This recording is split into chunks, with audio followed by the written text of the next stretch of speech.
Cartas de Cristo. Carta número 6, segunda parte. O impulso do Pai Vida inteligente fornece o ímpeto elétrico para a criação. O impulso da Mãe, propósito amoroso, proporciona a ligação para reter o ímpeto elétrico e colocá-lo sob controle da individualidade. O impulso da Mãe, propósito amoroso, proporciona também o impulso repulsão-rejeição para assegurar a sobrevivência da individualidade. Este é o processo de criação. A ciência só pode se aproximar da criação como espectadora, ainda que seus embaixadores sejam humanos e experimentem a vida neles mesmos.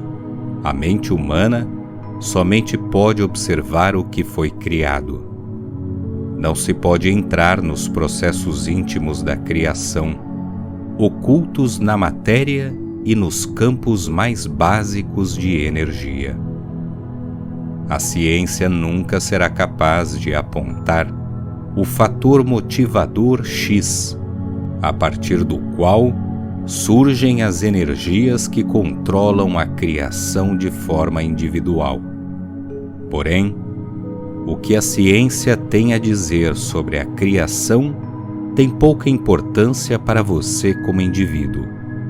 A ciência não mudará nem um pouco o seu estilo de vida, sua saúde, seu ambiente, seus sentimentos pessoais e conquistas. O que você precisa saber, e o que vim expressamente explicar, é como escapar do impulso egoísta, possessivo protetor que foi dado a você pelo ego, para assegurar sua individualidade e sobrevivência e sua aspiração inata para retornar à alegria e felicidade da qual surgiu a vida de toda a criação. Esta é a razão pela qual vim originalmente à Terra e por que venho neste momento, para fazer algo que nenhum cientista jamais poderá fazer por você: ajudar a sua alma a emergir dos conflitos de seus impulsos egocêntricos e lançá-la em um novo programa de vida para os seus pensamentos e emoções, que expressará diretamente a vida da consciência Pai e Mãe, que foi injetada em você e em toda a humanidade no momento da concepção.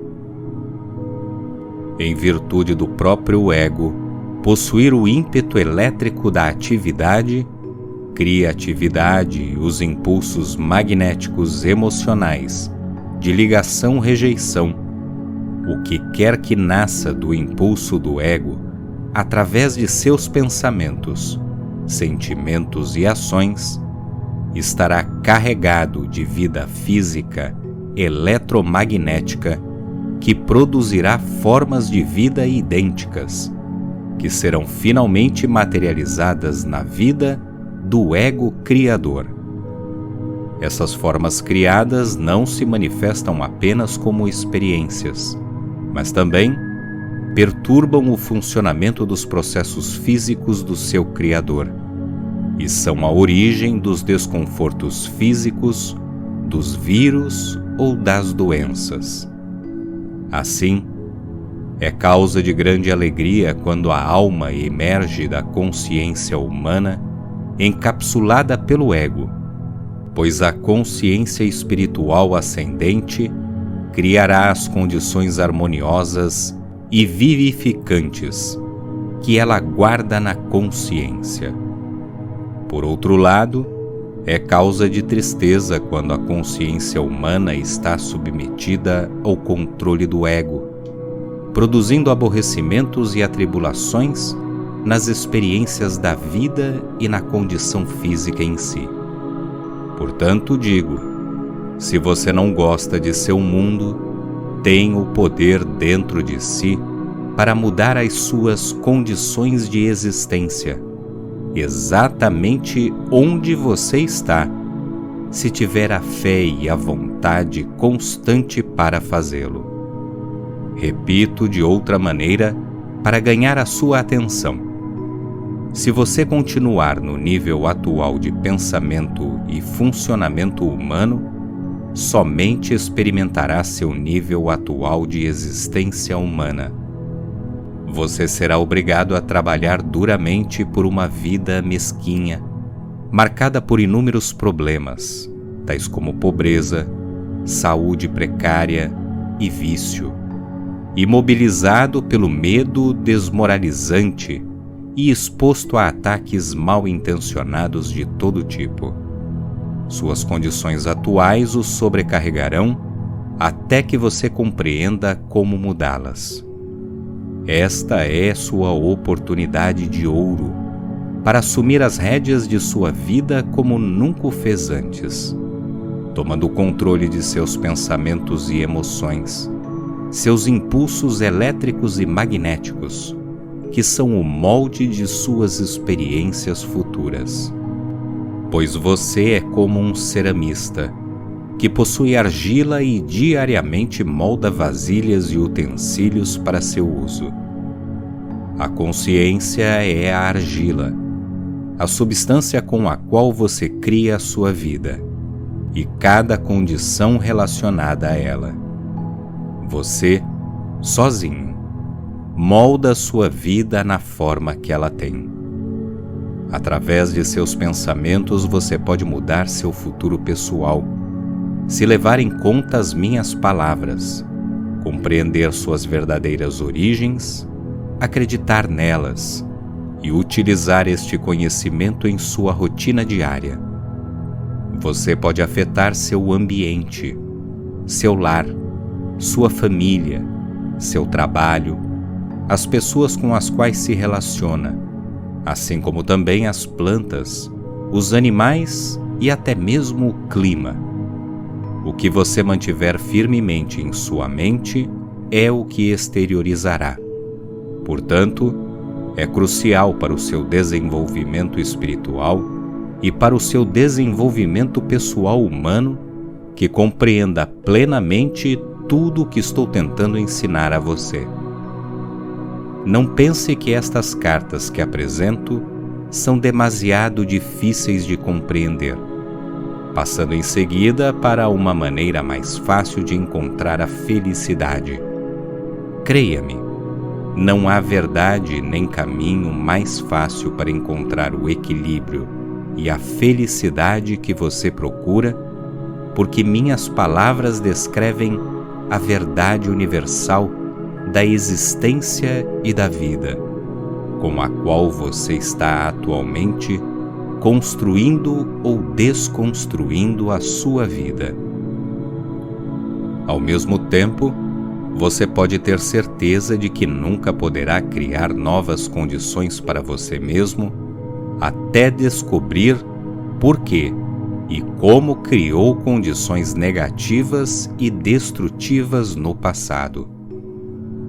Tudo o que você vive neste momento foi criado e colocado em movimento com pensamentos, palavras e ações no passado, de modo que não se ressinta com as circunstâncias atuais, uma vez que você mesmo as criou. Seja sensato, leia estas cartas e dedique toda a sua força e vontade para descobrir os meios que você usou no passado, em sua ignorância, para estragar a sua vida. Em seguida, tome as medidas necessárias para purificar a sua consciência. Talvez você se pergunte: por que devo purificar a minha consciência? Eu digo: você nunca semearia um campo de milho sem primeiro arar a terra e usar o maquinário para aplainá-la e espalhar o fertilizante. Se por ignorância você semear entre as ervas daninhas, em solo cheio de torrões ou deixar de colocar o fertilizante, sua colheita será escassa e desigual. É a mesma coisa quando você mistura em seu terreno pensamentos egoístas e vive exclusivamente do seu conhecimento, força e vontade humanos. Você fica limitado em tudo o que faz e, inconscientemente, você cria as circunstâncias que limitarão a colheita de seus esforços. No momento em que você perceber de onde realmente veio, busque o poder sobre o qual pode se apoiar para que possa realizar todas as coisas em sua vida, e tome medidas urgentes para limpar as ervas daninhas, e assim, purificando o solo de sua consciência, atrairá o poder que impregnará e fará prosperar as suas experiências e atividades diárias. Poderíamos dizer que o poder é o seu fertilizante, porém isto seria totalmente impreciso e falso. O fertilizante é um alimento químico inanimado para as plantas, enquanto que o poder, que você pode extrair através da meditação diária, é a vida que irá revigorar todo o seu ser, sua vida e mesmo as suas plantas, os tijolos de sua casa e suas instalações, muito além do que você acredita hoje. As pessoas que empregam toda a sua força de vontade para viver esta verdade, veem os frutos inegáveis de suas vidas e, ao vê-los, sua fé e determinação aumentam. Assim, entram em um círculo de bênçãos e ficam surpresas ao constatar que outras pessoas possam resistir a esta verdade e que escolham ficar fora da harmonia terrena e espiritual na qual é possível viver. Se você estiver preparado para ouvir, ponderar e para meditar nas palavras seguintes, começará a compreender o que esteve oculto desde o início da criação. Purificando a consciência. Enquanto você faz todo o trabalho necessário para a purificação mental e emocional, utilize minhas palavras das páginas anteriores que descrevem aquele que trouxe você e todo o mundo para a existência visível, e construa um estado de consciência e contato com a sua poderosa consciência divina. Desse contato virá a inspiração e a força para efetuar a purificação mais rapidamente. Enquanto acontece a purificação, você experimentará uma nova felicidade e realização em cada faceta de sua vida. Você também receberá instruções inspiradas para a sua vida diária, seja durante a meditação ou como um raio de luz em sua mente quando está em paz e pensando em algum assunto rotineiro. Se não descartar ou rejeitar estas instruções e segui-las fiel e cuidadosamente, estará dando seus primeiros passos para converter-se, finalmente, em um grande semeador e colhedor de ideias criativas de muito êxito em seu ambiente. Tudo que estiver conectado com você florescerá e prosperará. Tudo responderá e o abençoará com sua nova vida. Se você se disciplinar em meditar diariamente, com dedicação inalterável, finalmente começará a sentir uma resposta e influxo daquele que lhe deu o ser, e as palavras que você utiliza ganharão um novo sentido. Elas serão preenchidas com a vida universal. Você ficará cheio de alegria e extremamente contente, porque então saberá que o poder é real, ativo em sua mente e em sua vida. você começará a contar cada vez com mais confiança com o poder que começa a manifestar-se em seus assuntos. Você vai querer atrair outros para o seu estado de harmonia abençoada, pois os outros notarão e farão perguntas a você. Você estará experimentando um novo amor fraternal e vai querer compartilhar com os demais o que o faz feliz. Nunca será demasiado insistir nesta verdade. A necessidade de meditar, uma vez que muitas pessoas deixam a busca e a autodisciplina da escuta diária, antes de ter purificado sua consciência totalmente e de ter chegado a esse estado de purificação interior tão necessário para estabelecer um perfeito contato com a consciência universal, a fonte de seu ser. Quando você faz contato, coisas que parecem milagres acontecem. Isto é o poder universal começando a tomar forma e se desenvolver em sua alma, corpo, mente, coração e circunstâncias de vida. Eu digo a verdade. Você pode confiar em minhas palavras sem reservas. Se você perseverar, chegará um momento em que realmente sentirá o contato e saberá que o fez. Então terá alcançado o momento mais crucial em seu desenvolvimento, espiritual e humano. Durante algumas horas, muitas almas se sentem elevadas e alegres, antes que as preocupações diárias se intrometam em suas mentes e elas racionalizem a experiência, explicando-a em termos humanos. Não faça isso, pois perderá o que foi dado a você. Você atrasará em grande medida seu progresso espiritual. Se você lê estas palavras e tem medo de acreditar nelas, ou acredita que são insensatas, ou sente que perderá o prestígio se acreditar nelas, estará produzindo uma forma criativa em sua consciência que negará qualquer resposta construtiva que você poderia ter tido originalmente ao ouvir estas cartas. Então eu digo, aprecie seus momentos de fé. Conserve os seus momentos especiais de contato com aquele que lhe deu o ser. Acredite neles e guarde-os firmemente em sua consciência e, gradualmente, você elevará sua consciência espiritual às alturas, até uma grande visão interior e uma grande alegria. Eu repito, não deixe essas cartas de lado.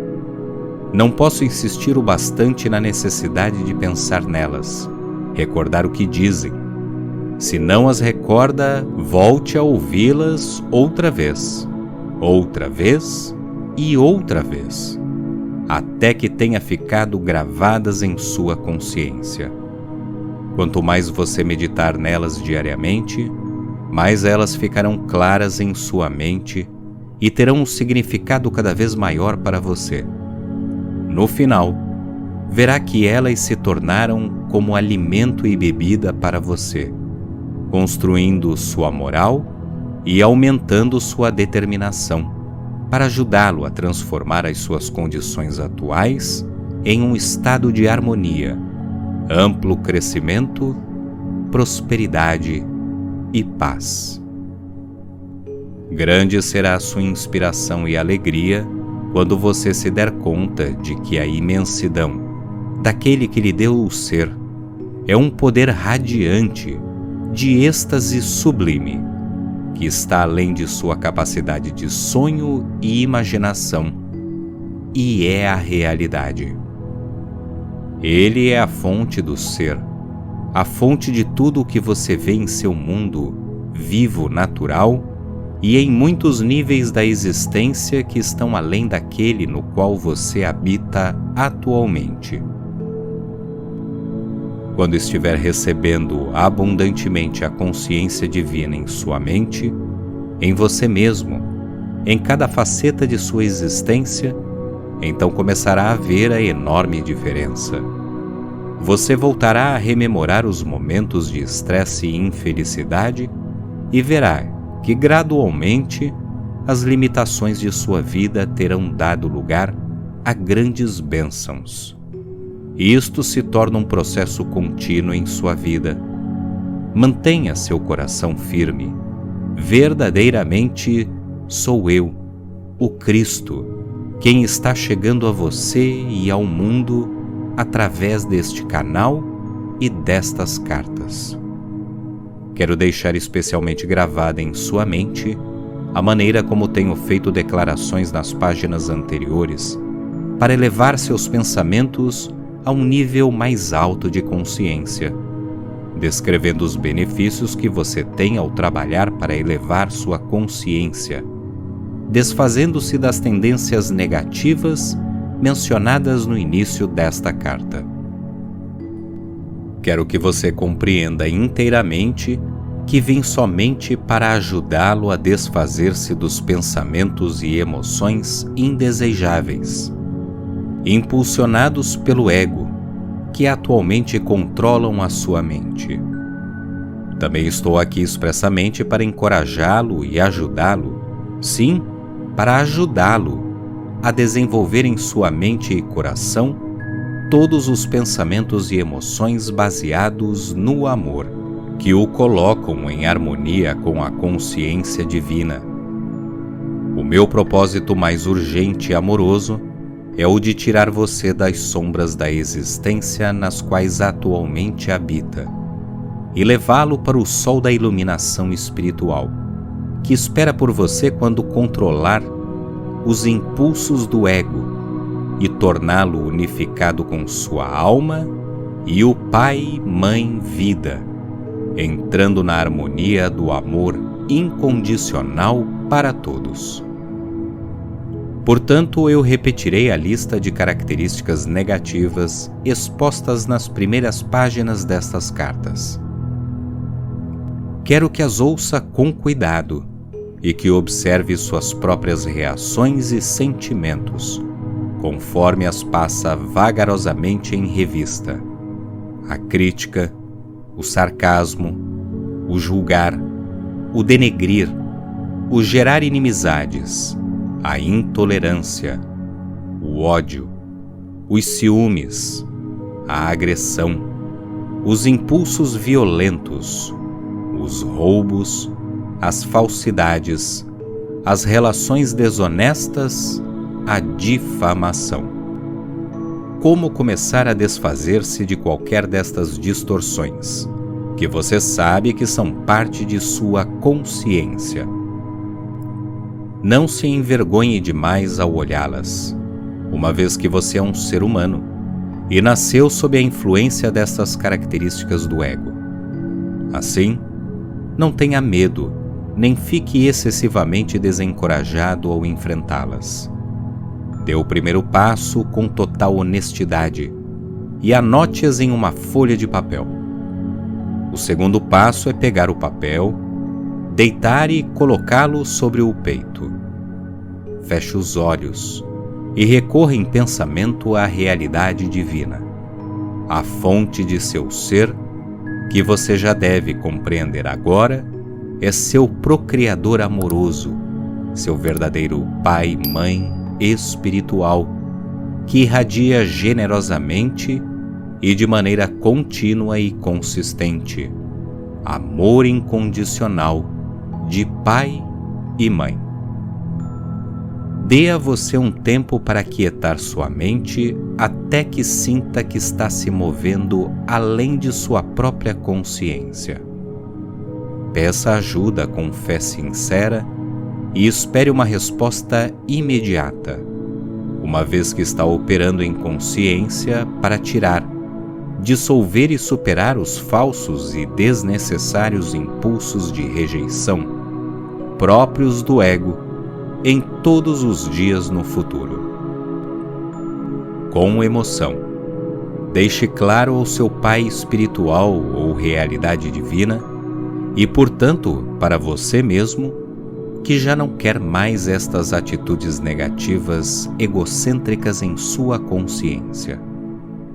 Peça inspiração e poder para esforçar-se em evitá-las ou negá-las, deste dia em diante. Ao fazer isso, você está criando uma nova forma de consciência, que agora começa a infiltrar-se e a substituir sua consciência atual. Sua intenção torna-se agora a sua realidade.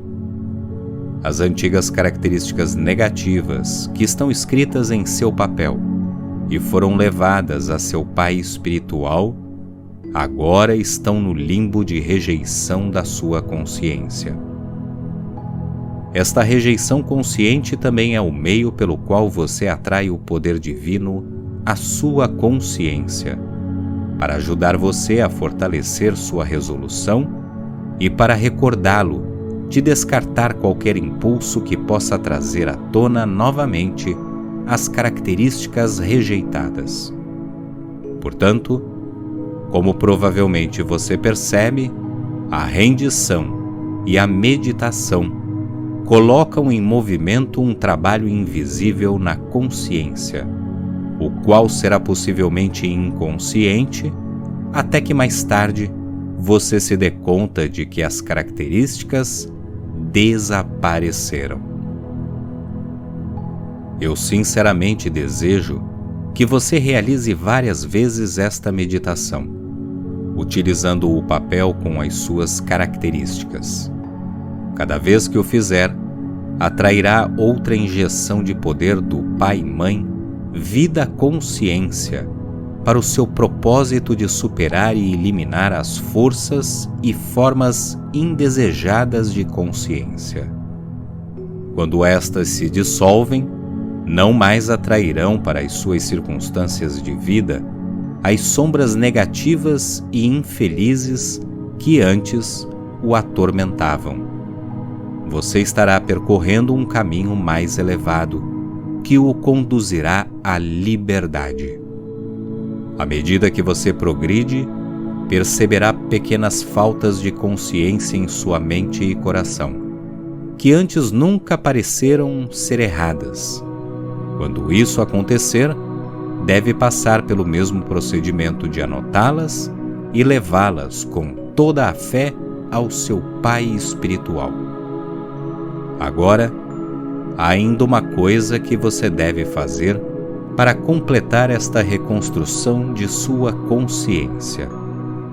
Em lugar de crítica, sarcasmo, julgamento, rejeição, calúnia, inimizade, intolerância, ódio, ciúmes, agressão, impulsos violentos, roubos, falsidade, relações desonestas e difamação, deve escrever em um papel, se possível com letras douradas, para dar um sentido de beleza e brilho aos atributos, as qualidades brilhantes da consciência divina que deseja possuir e expressar no futuro.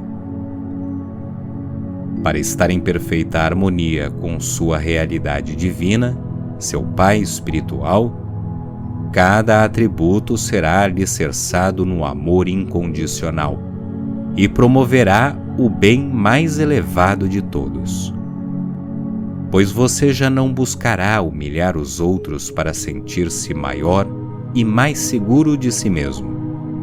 Sua consciência inteira estará voltada para a afirmação dos outros e para a construção de tudo que estiver ao seu alcance.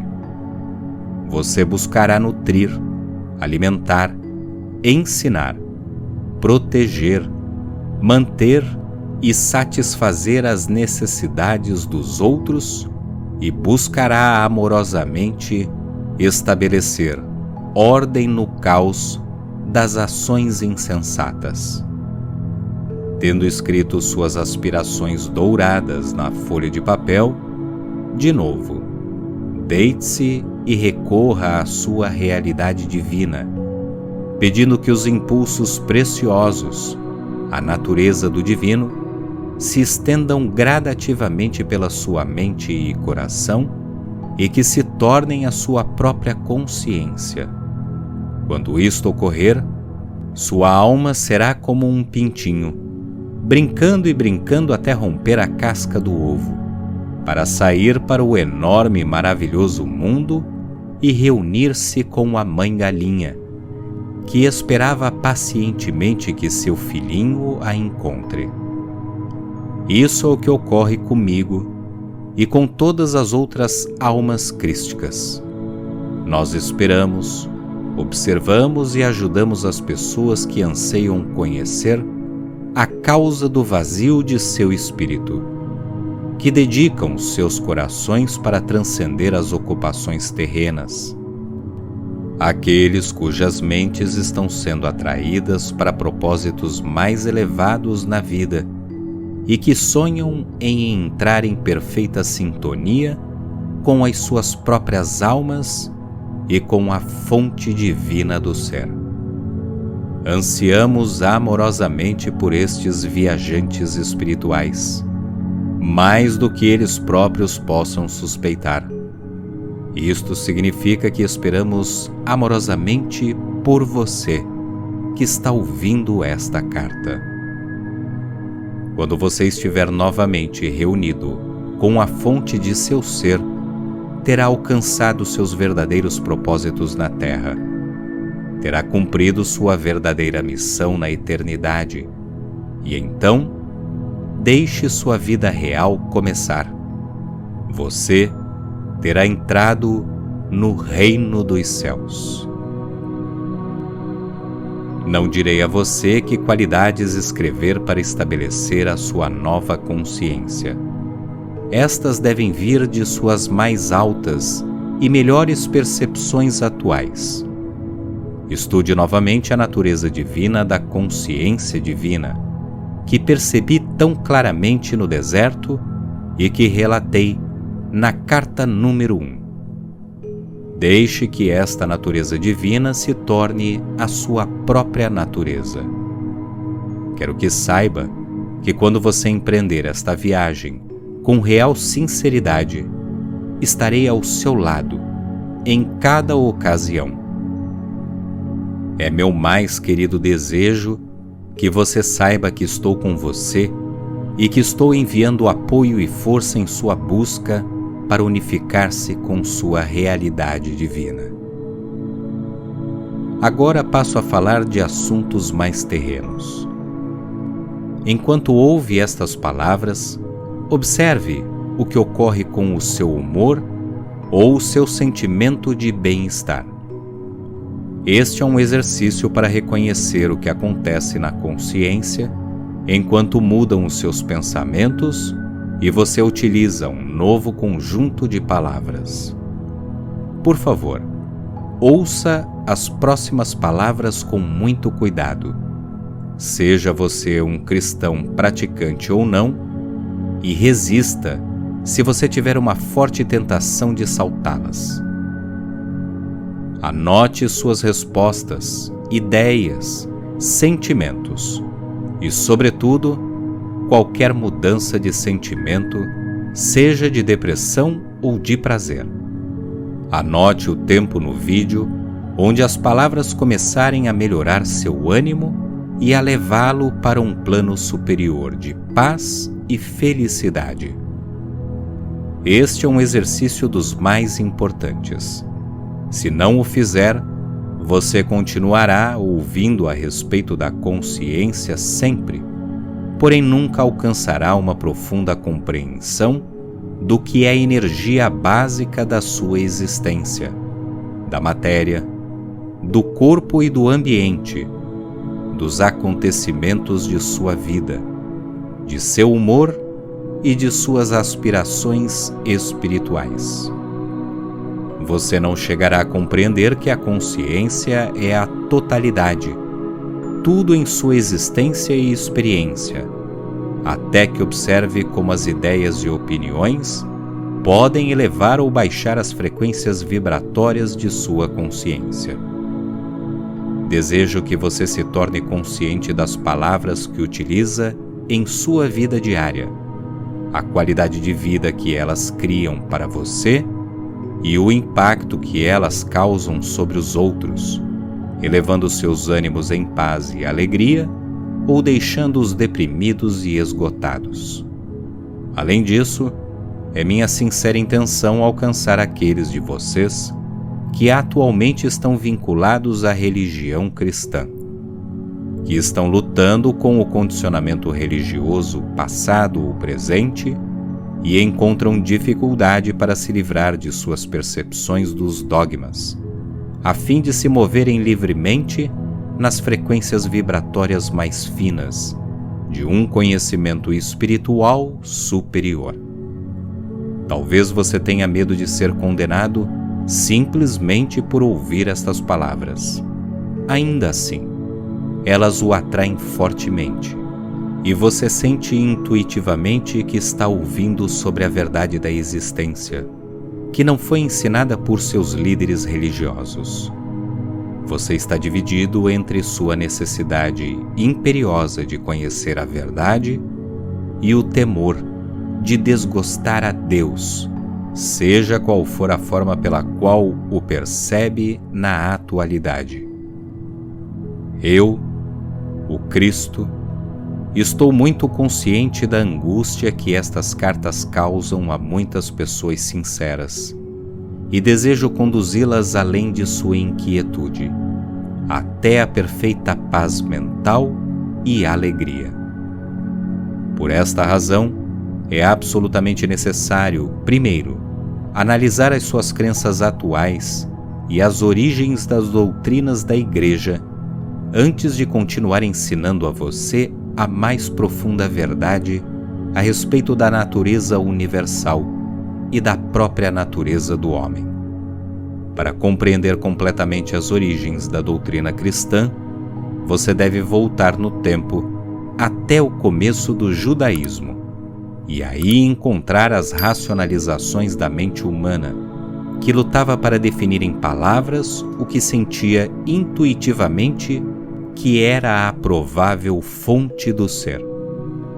Você, que está lutando para livrar-se dos mitos passados e crenças errôneas, deve agora por si mesmo alcançar a clara percepção e compreender a fundamental diferença entre a crença da Igreja e a verdade da existência que estou presentemente tentando explicar. Enquanto não puder discriminar a origem e a forma de suas crenças atuais, você não será capaz de libertar-se completamente das ilusões de seu condicionamento religioso passado. Você terá um pé aqui, outro lá, uma posição perigosa para se estar. Esse estado mental provocará um grande conflito e poderá levá-lo a abandonar a busca e voltar às antigas formas religiosas, cômodas e emocionalmente seguras, mas que não levam você a lugar algum. Portanto, tenha cuidado e não se deixe intimidar pelas ameaças de desgostar a Deus e outras condenações do mesmo gênero. Começaremos com uma descrição das origens da crença em Deus, um nome que tem significado para muitas coisas diferentes para a humanidade. Esta crença começou quando os antigos hebreus caminharam pelos desertos e se perguntaram sobre as origens da criação.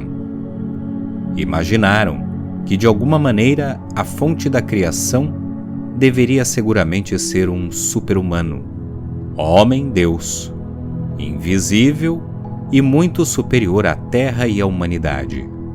Alguns dos profetas antigos estavam misticamente conscientes de que a fonte da criação estava difusa e presente, de alguma maneira, em toda a criação, e que ela existia também na dimensão eterna.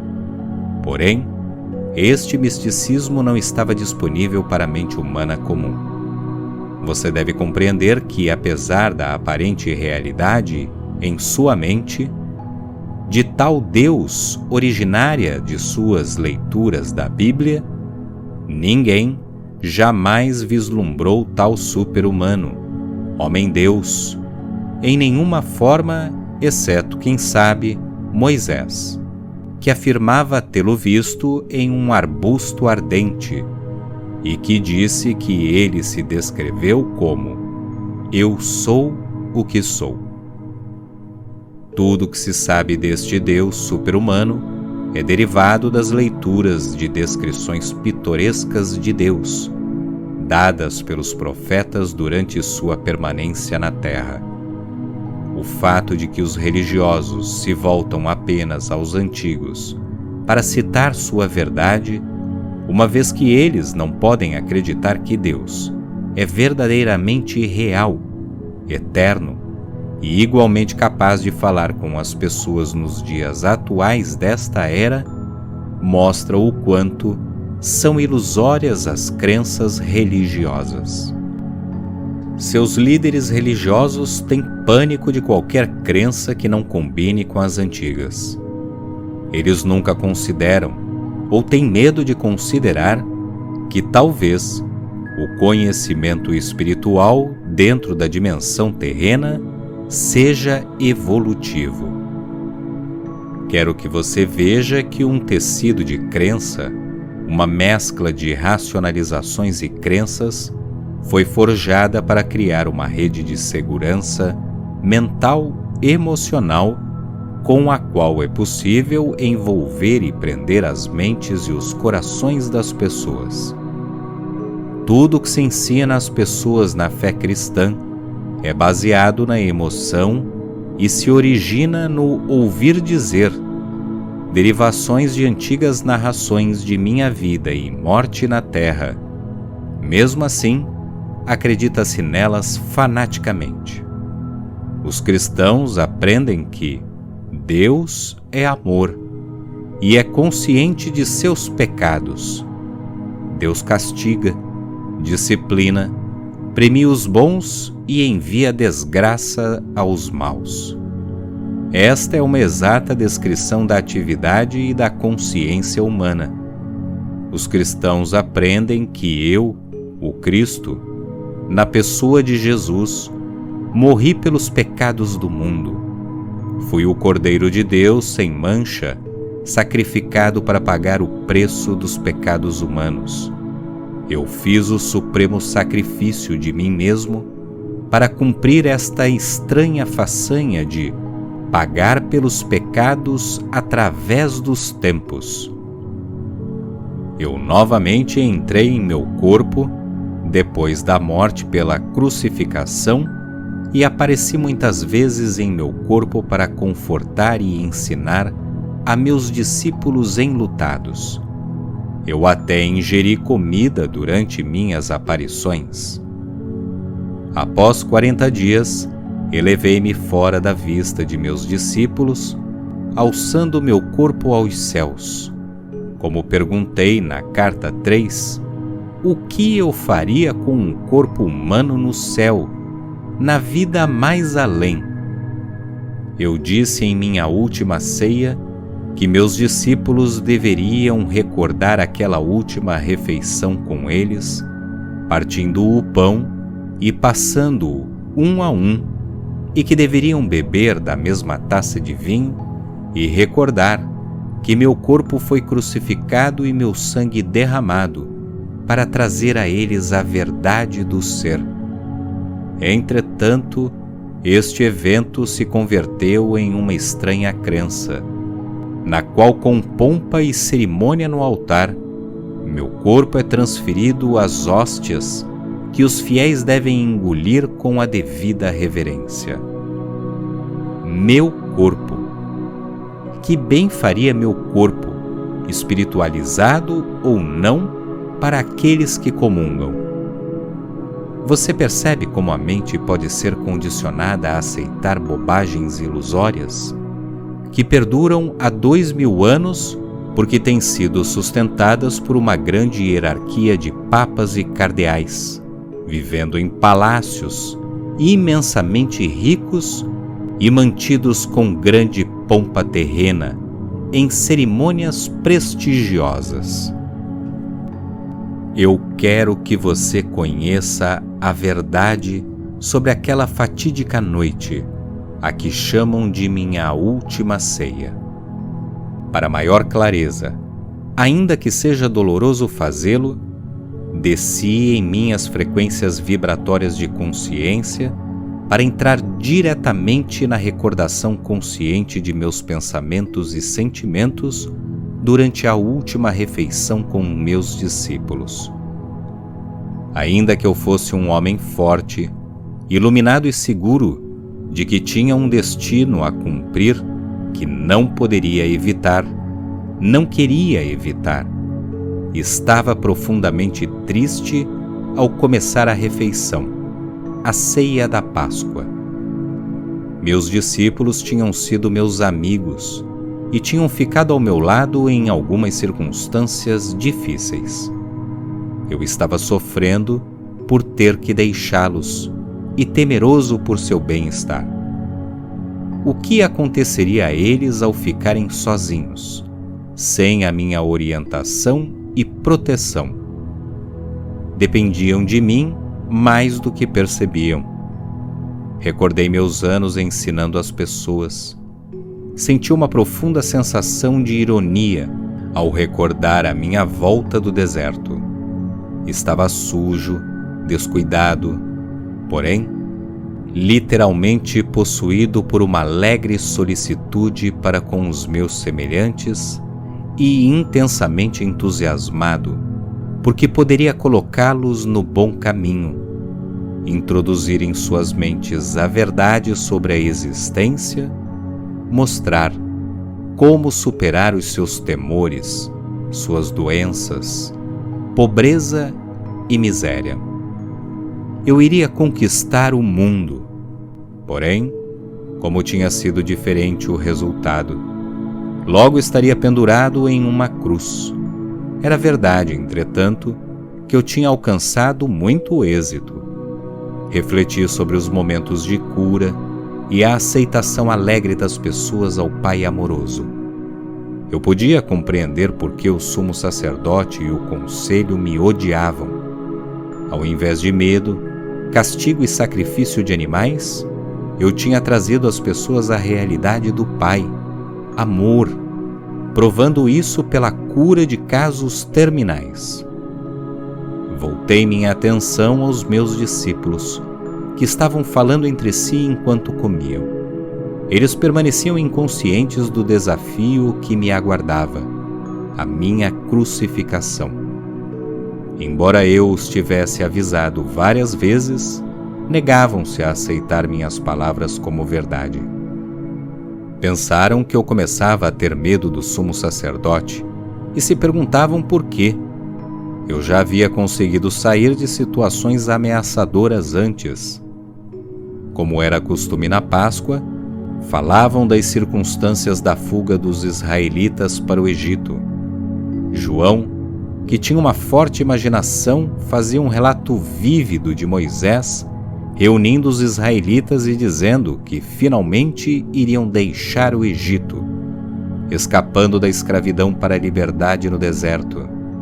Por essa razão, Moisés se dirigiu ao responsável de cada família para que matasse um cordeiro sem manchas e com um punhado de ervas marcasse com sangue a porta de sua casa. Moisés disse que os anjos viriam voando à noite, atravessando o Egito, matando os primogênitos de todos os egípcios e o seu gado, deixando somente os primogênitos dos israelitas, que seriam salvos pelas marcas de sangue em suas portas. Enquanto os escutava, vendo seus sorrisos e sinais de aprovação para aquele maravilhoso acontecimento, me dei conta angustiado de que pouco haviam realmente compreendido de minha descrição do Pai Celestial. Ouvi as palavras de João sobre sangue, sangue e sangue, sangue do cordeiro sem mancha, sangue nas marcas das portas, sangue de crianças e do gado egípcios. Como sempre, me espantei com os séculos de preocupações judias com o sangue, e brevemente recordei que Abraão esteve mesmo disposto a matar seu único filho, com a intenção de oferecê-lo em sacrifício, porque acreditava que Deus tinha dito a ele para fazê-lo. E logo pensei nos sacrifícios diários de animais no templo. Para mim, todo o conceito de fazer correr sangue como forma de pagar pelo pecado era completamente repulsivo. Porém, fiquei calado e não discuti com os homens. Percebi que suas mentes estavam cheias daquelas tradições, tão sólidas e duras como pedras. Esta foi nossa última refeição juntos, em volta de uma mesa. Deveria ser um momento de paz entre nós e uma despedida amorosa. Era duplamente importante para meus discípulos, porque a Páscoa era um acontecimento muito sagrado para as suas mentes judias, e isso eu teria que aceitar com um espírito de amor e compreensão. Antes daquela noite, eu não havia celebrado a Páscoa, uma vez que a tradição me desgostava. Preferia subir as colinas tranquilamente para meditar, deixando meus discípulos celebrarem a Páscoa com suas famílias. Por causa daquele hábito, eles não estranharam meu silêncio no momento. Eu estava meio recostado, meio sentado, incapaz de relaxar como costumava fazer. Tenso, contraído, compassivamente caloroso com meus discípulos, ainda que aborrecido com eles. Perguntava-me como poderia deixar para estes seguidores sonolentos e confusos um sinal efetivo como recordação, algum ritual que trouxesse de volta às suas mentes confusas tudo o que eu estava tentando ensinar. Eu queria sacudi-los e tirá-los daquela fixação pelo sangue. Enquanto escutava a conversa sobre Moisés e seus atos milagrosos, me ocorreu que se eles estavam tão preocupados com sangue, então eu daria sangue a eles, para que se lembrassem de mim. Inclinei-me sobre a mesa, peguei o pão e parti em vários pedaços, dizendo bruscamente: Eu sou como o seu cordeiro pascal. Distribuam este pão entre vocês, e peguem cada um a sua parte. Comam, e façam isto em minha honra, por ter trazido a vocês a única verdade que o mundo já ouviu. Deixem que este pão seja o símbolo do meu corpo, que está a ponto de ser maltratado na cruz. Pararam de conversar e olharam para mim. Vamos, comam, eu disse. Como em um sonho, silenciosamente, tomaram um pedaço de pão, passaram-no aos outros e todos comeram a sua parte. Então peguei uma grande taça de vinho e disse para que bebessem e passassem aos outros. Este é o vinho, o símbolo do meu sangue. Eu vim para dar a vocês a verdade sobre Deus, a verdade sobre a vida. Porém, eu fui rejeitado. Meu sangue correrá por vocês. Novamente em silêncio, beberam da taça e passaram entre si. Suas faces estavam tensas, mas não disseram nada. Era óbvio que todos estavam comovidos pelas minhas palavras, que não agradava a eles. Eu sabia que Judas tinha recebido dinheiro para apontar-me aos soldados do sumo sacerdote quando o momento chegasse. Também sabia que a noite de Páscoa seria aquele momento. Então disse a Judas: Vá logo e faça o que tem que fazer.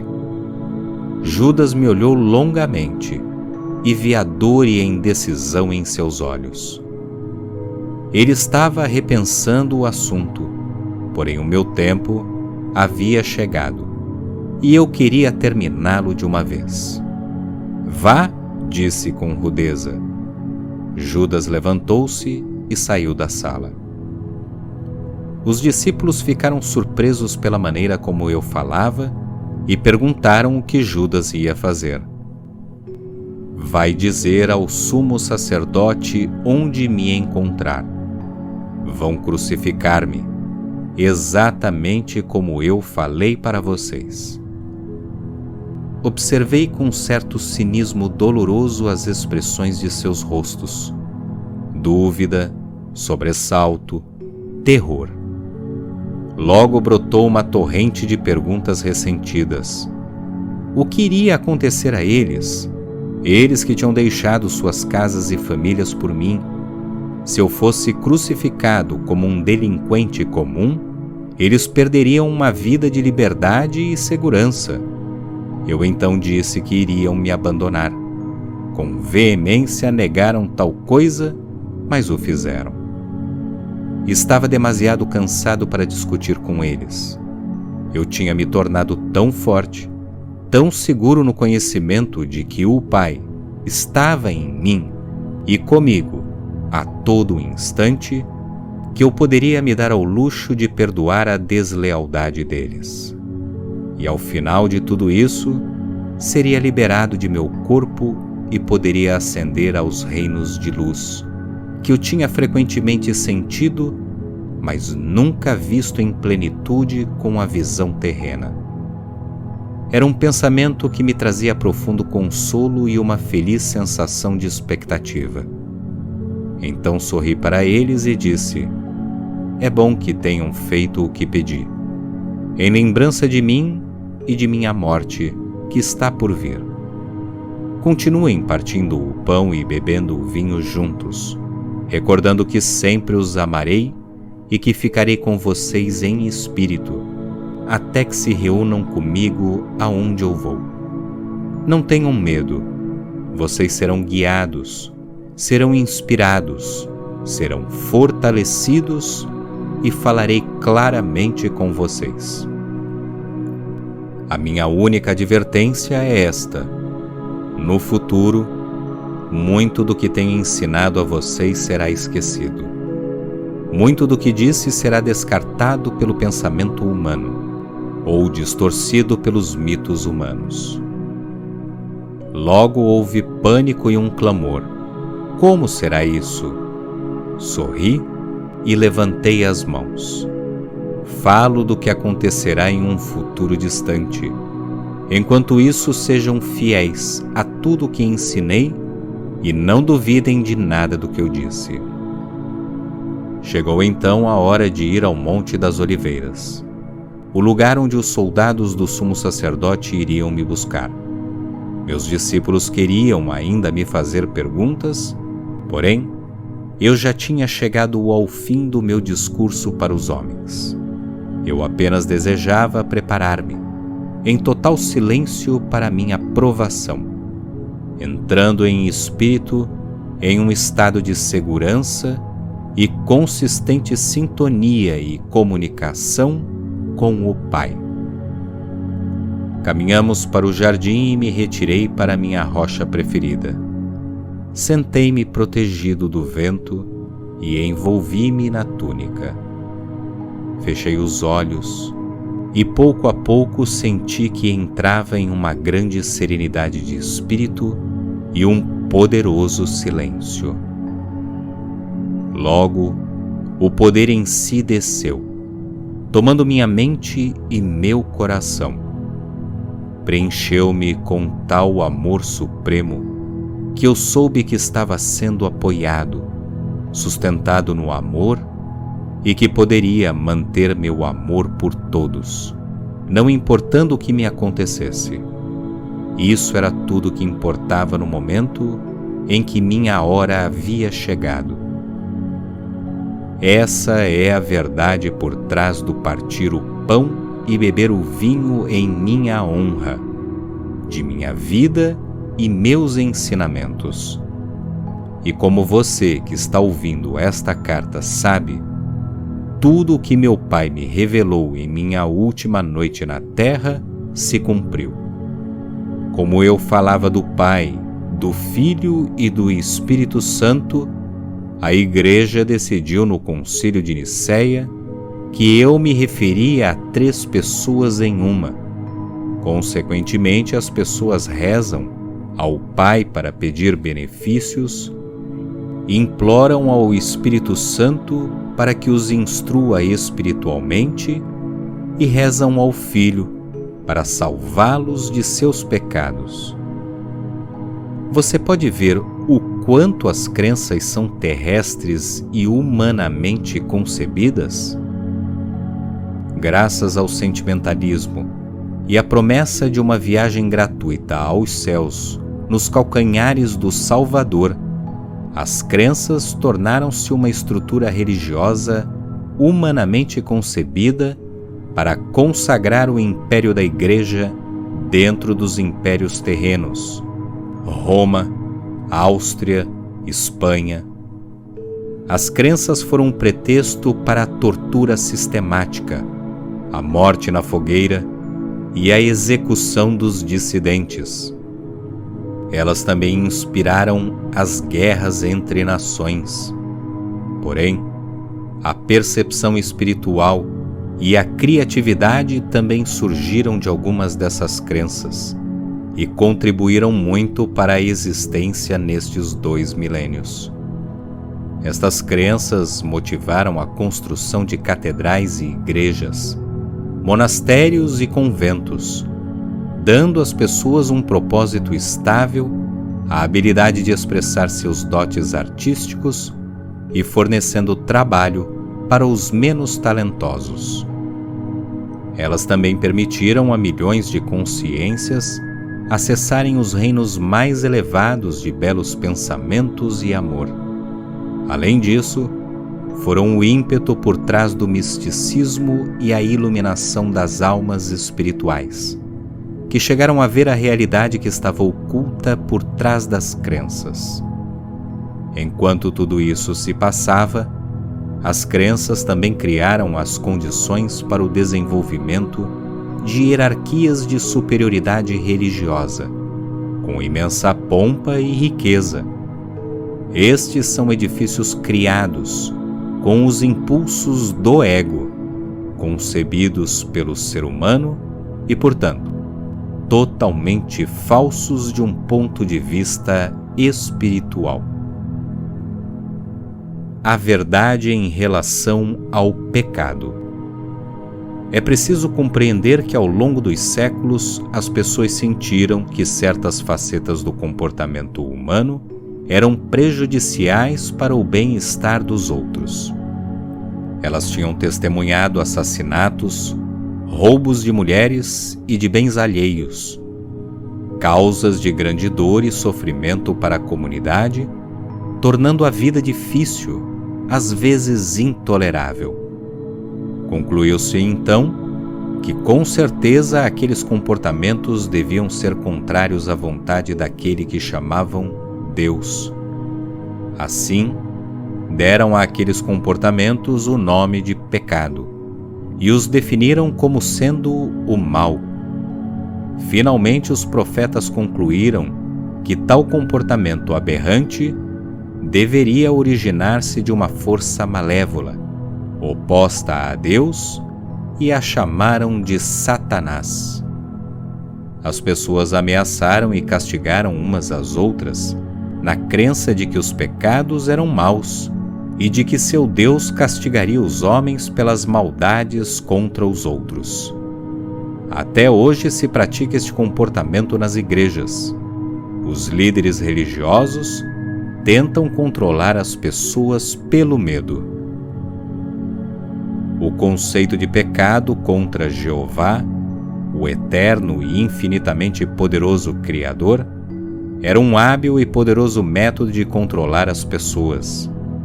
As crenças da Igreja são uma trágica farsa de tudo que tentei ensinar às pessoas na Palestina. Moisés foi o primeiro que consagrou a crença no pecado e no castigo, na forma dos 10 mandamentos.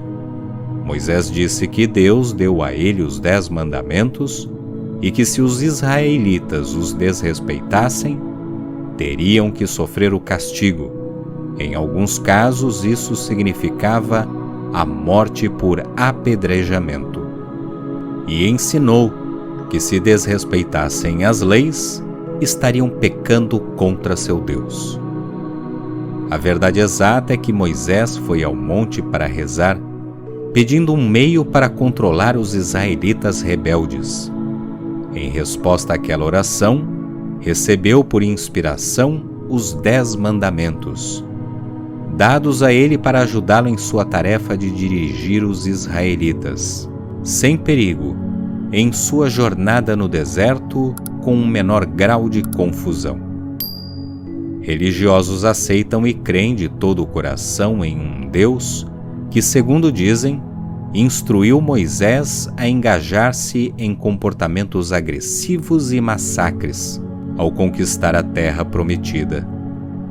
Esta era uma terra bela e produtiva que foi arrancada sem piedade de um povo trabalhador, assassinado aos milhares.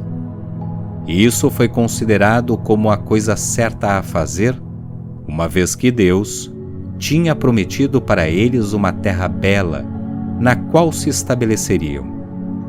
Até hoje os religiosos creem que, como Deus falou com Moisés, deve ter sido Deus quem decretou o derramamento de sangue.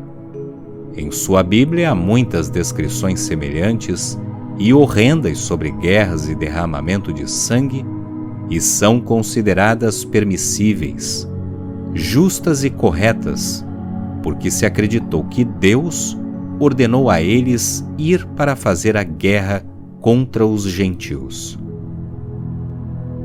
Você pode perceber na história dos judeus o desenfreado impulso do ego, no qual inclusive Deus é usado para isentá-los de toda a responsabilidade? No momento da exaltação do próprio poder, tornou-se permissível e justo ignorar os 10 mandamentos e realizar um extermínio em massa. Eles acreditavam não estar cometendo nenhum pecado, pois o massacre tinha sido ordenado por Deus. Que Deus! Você pode perceber porque era necessário que eu nascesse na Palestina e vivesse entre os judeus, em um esforço para ajudá-los a ver que suas crenças e práticas tradicionais eram totalmente contrários à natureza da consciência divina que verdadeiramente havia dado a eles o ser. Através dos séculos, os homens lutam com o conceito de pecado. Muitas pessoas sinceras ficam aflitas com a maneira pela qual ofendem a Deus e rezam pedindo perdão.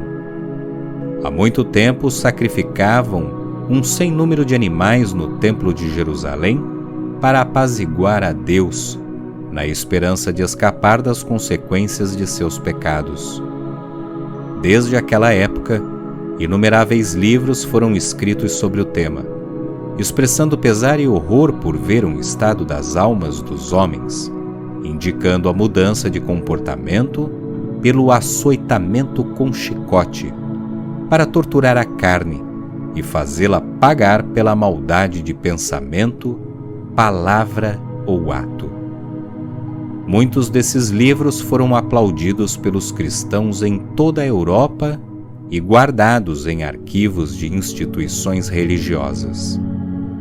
Estes livros prendem as pessoas às antigas personagens de Jesus, pregando a salvação do homem do castigo de seus pecados, por meio de minha morte na cruz. Como já expliquei, estas crenças são fisicamente impossíveis e contrárias aos fatos da criação. Nenhuma divindade superior exige o pagamento pelos pecados. Este é um conceito inteiramente humano e pagão. Qualquer tipo de derramamento de sangue, com o propósito de realizar ritos religiosos, é paganismo. O que a Igreja Cristã tem apresentado aos seus seguidores é uma versão glorificada do paganismo. Quando as pessoas tornam outras infelizes, de um modo ou de outro, estão criando seu próprio futuro em retorno. Não como retribuição, mas como uma atividade consciente de criação. Portanto, é uma questão de urgência combater fortemente essas crenças no pecado e na salvação por minha morte na cruz, e a substituição pela compreensão espiritual que está sendo fornecida a você nestas cartas. Antes de abandonar o assunto de doutrinas religiosas, quero deixar claro que, através dos tempos, alguns buscadores espirituais na Igreja Cristã purificaram suficientemente sua consciência para adquirirem uma forte consciência do poder que eles chamam Deus, e acabaram por reconhecer que a Igreja não ensina a fonte do ser.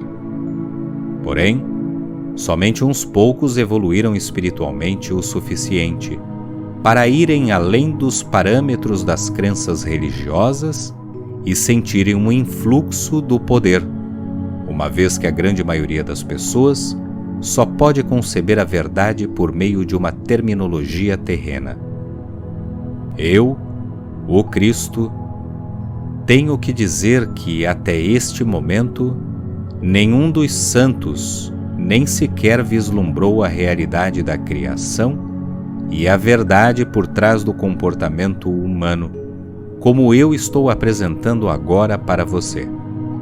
Sem dúvida, chegou o momento em que deve ser dita a verdade sobre o pecado e o comportamento humano e o que as pessoas estão presentemente fazendo ao mundo e a si mesmas, com a condição de que você tenha abandonado completamente os mitos seculares da doutrina religiosa e esteja agora ansioso, receptivo e de boa vontade, abrindo completamente seu coração às realidades da existência. Se não for assim, então o que tenho a dizer não terá nenhum sentido para você. Acredite-me, você não pode misturar as suas velhas crenças religiosas com a verdade da existência. Se tentar fazê-lo, pode estar seguro de que não estará vendo a verdade, mas apenas a sua própria adaptação do que pensa que aprendeu com estas palavras. Se você continua a busca pela verdade da existência, mas permanece em um estado de divisão de convicção, pode continuar a buscar, mas com um grande custo para si, despedaçado pela indecisão, pelo medo e por uma contínua incapacidade de perceber o verdadeiro significado do novo ensinamento. Suas percepções e evolução serão parcialmente obscurecidas por mensagens originárias do antigo condicionamento de sua mente consciente e subconsciente. Talvez você não perceba a enormidade de tal problema neste momento. Porém, é um problema enorme, porque as suas profundas crenças atuais são a sua verdade atual, sobre a qual você constrói a sua vida. Elas são a sua realidade. Suas convicções e crenças fortemente enraizadas podem ser completamente ilusórias. Porém, se você crê inteiramente nelas, em seu subconsciente, elas se tornam absolutamente reais para você. Mesmo que estas novas ideias que contradizem as suas crenças possam chamar a sua atenção, a sua consciência estará dividida e trará a você tremendo mal-estar e angústia. Lembre-se, a sua consciência é o tecido com o qual você elabora a sua vida. Este tecido de consciência é a base de cada resposta sua, para cada coisa que ocorre em sua vida mental, emocional e física. Sua consciência é a sua realidade, Esta afirmação pode expressar-se de duas maneiras, e ambas são a verdade de sua existência. Sua consciência cria a sua realidade, sem distinção de quais sejam os feitos de sua vida terrena. Quando as pessoas acreditavam que a Terra era plana, tinham medo de aventurar-se demasiado longe nos oceanos, pois temiam que o barco caísse pelas bordas. As pessoas que acreditavam em uma Terra plana viviam segundo essa crença. Quando Galileu disse que a Terra era redonda, foi considerado um herege. Porém, sua percepção da circularidade da Terra permitiu que os marinheiros adquirissem uma nova visão do mundo e empreendessem viagens para descobrir o que havia do outro lado do oceano.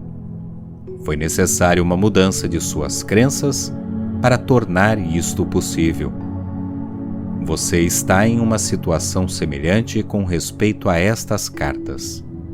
Aqueles que as desprezam e as ridicularizam são como as pessoas que acreditavam em uma terra plana e que tinham medo de cair pelas bordas se navegassem demasiado longe de seu ambiente conhecido. Seus horizontes são seriamente limitados por suas falsas crenças. Assim, os horizontes daqueles que creem que o mundo é sólido também são severamente restritos.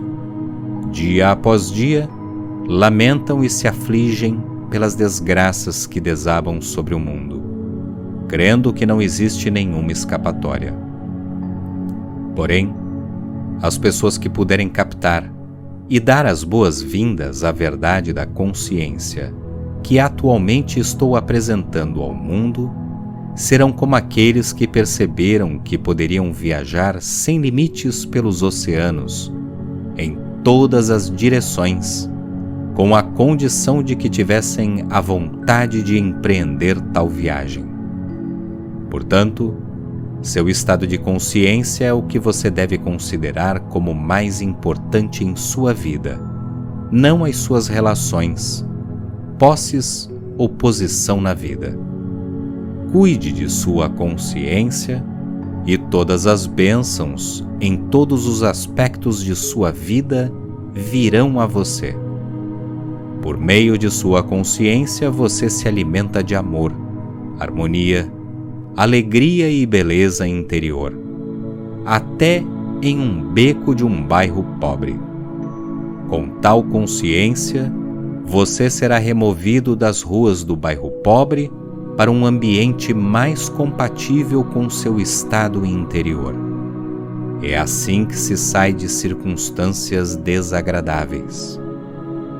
Com base em tudo que foi dito, você deveria agora ser capaz de ver que somente você cria a qualidade de seu mundo inteiro, esteja em uma prisão ou no comando de um navio, e pode melhorar o seu ambiente irradiando sobre ele a força da vida que anima o seu pensamento. E mais uma vez, sua consciência é a sua realidade, não o seu marido ou esposa, filhos, lar, jardim, posses, títulos, lugar de trabalho ou amigos. Pois seja qual for o lugar que as pessoas e suas posses ocuparem em sua consciência, bom ou mau, esse lugar é apenas a sua percepção pessoal sobre eles. A realidade dessas pessoas não é verdadeiramente conhecida por ninguém. Ninguém tem acesso à bondade inata ou oculta em um caráter aparentemente negativo, e também ninguém pode suspeitar dos impulsos e desejos ocultos de um ser humano aparentemente bom. Sua vida externa se apoia apenas em sua consciência. Ela não cria ou determina, nem pode fazê-lo. Suas respostas conscientes. Você é o criador de suas respostas. Seu tipo de criação depende inteiramente de suas mais profundas percepções e crenças a propósito da existência. Além do mais, você pode a qualquer momento escolher desmantelar gradualmente o seu antigo mundo interior com a finalidade de criar um reino interior mais harmonioso de amor crescente, vitalidade e alegria, ainda que os seus objetos exteriores, pessoas ou posses, continuem sendo os mesmos. O poder espiritual do tecido de sua consciência irradiará para o exterior e será absorvido pelas pessoas, pelas plantas, tijolos e cimento, por tudo o que o cerca nas imediações. Ocorrerão mudanças e melhorias claras em tudo o que está no seu ambiente. Este é seu destino nesta vida, ou em vidas futuras. Chegar a esta plena e completa realização. Quando isto acontecer, você colocará o pé no caminho da maestria de si mesmo. E então, gradualmente avançará para tornar-se um verdadeiro mestre de seu mundo, de sua consciência humana, interpenetrando e assistido pela consciência divina. Eu, o Cristo, recomendo a você esta carta. Eu o pus na plena posse de alguns dos fatos importantes da criação, que permitirão que você transcenda o ego, o guardião de sua individualidade, e volte à universalidade do ser, da qual você realmente veio. Você tem em suas mãos os meios pelos quais pode entrar no amor, alegria e realização pessoal incondicionais. Lembre-se de que eu disse a você que anseio pelo progresso do viajante espiritual. Enquanto avança pelo caminho que tracei para você, haverá momentos de confirmação de que estou de fato com você em sua jornada. Você o verá. Conserve sua fé nisso. Em todo momento, eu o sustentarei no amor divino, pois sou o amor divino em ação. Acredite nisso e encontre o descanso em minha consciência que o envolve. Continuaremos no próximo vídeo com a carta número 7.